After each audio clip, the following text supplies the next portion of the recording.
The kindness of Clara Hayes. The autumn sun hung low over Millbrook, casting long shadows across Main Street as the afternoon grew quiet. Leaves tumbled lazily along the sidewalk, catching in doorways and gathering at the corners of old brick buildings. The air smelled of wood smoke and the faint sweetness of apples from the orchard just outside town. Clara Hayes stood outside Morrison's general store, her worn canvas bag heavy with groceries. At 23, she had the kind of tired eyes that came from working 2 jobs and still struggling to make ends meet. Her coat, though clean and carefully mended, had seen better days. The fabric was thin at the elbows, and the buttons had been replaced more than once with whatever she could find. She worked mornings at the diner on Fifth Avenue, serving coffee and eggs to truck drivers and early risers. In the afternoons, she cleaned houses for families who could afford such help.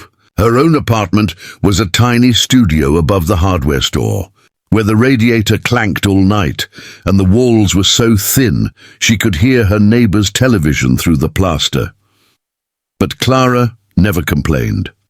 Her mother had raised her to find grace in small things, to offer kindness freely, and to believe that goodness would find its way back somehow. Even when the bills piled up and her bank account dwindled to almost nothing, she held on to that belief like a lantern in the dark.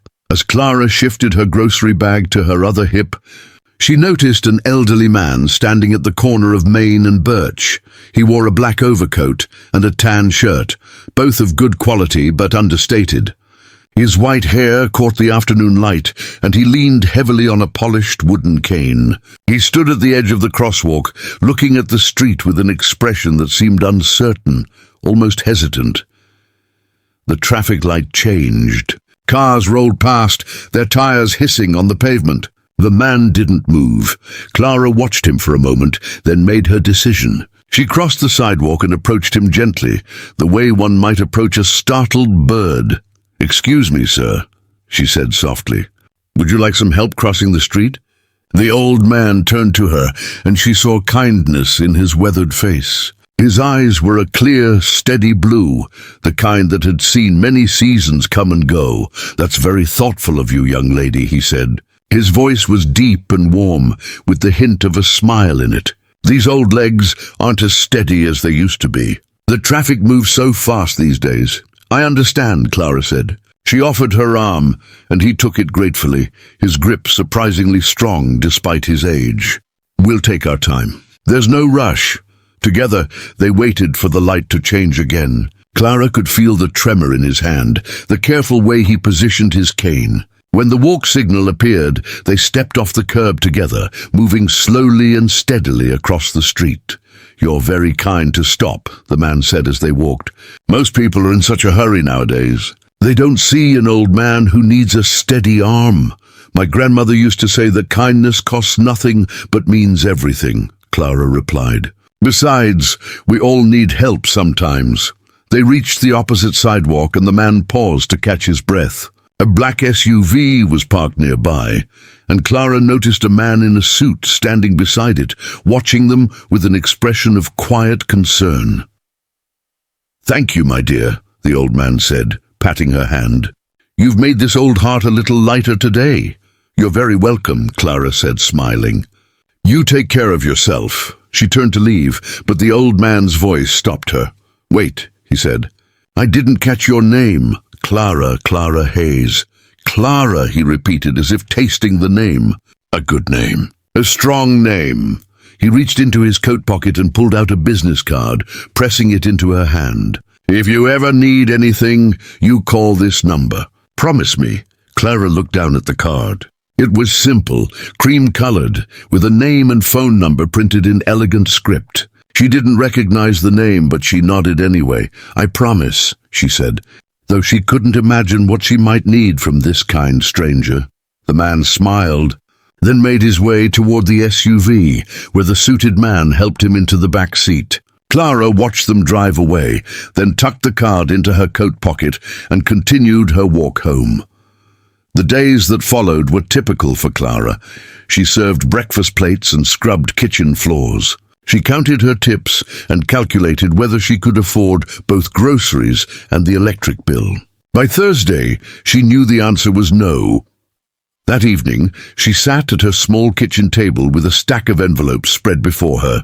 Past due notices, final warnings. Her chest felt tight as she added the numbers again, hoping somehow they might change. They didn't. She thought about calling her aunt in Pittsburgh, but pride stopped her. She thought about picking up extra shifts, but there were no more hours available. She put her head in her hands and let herself feel the weight of it all. Then she remembered the card. Clara pulled it from her coat pocket and looked at it again in the light of her kitchen lamp.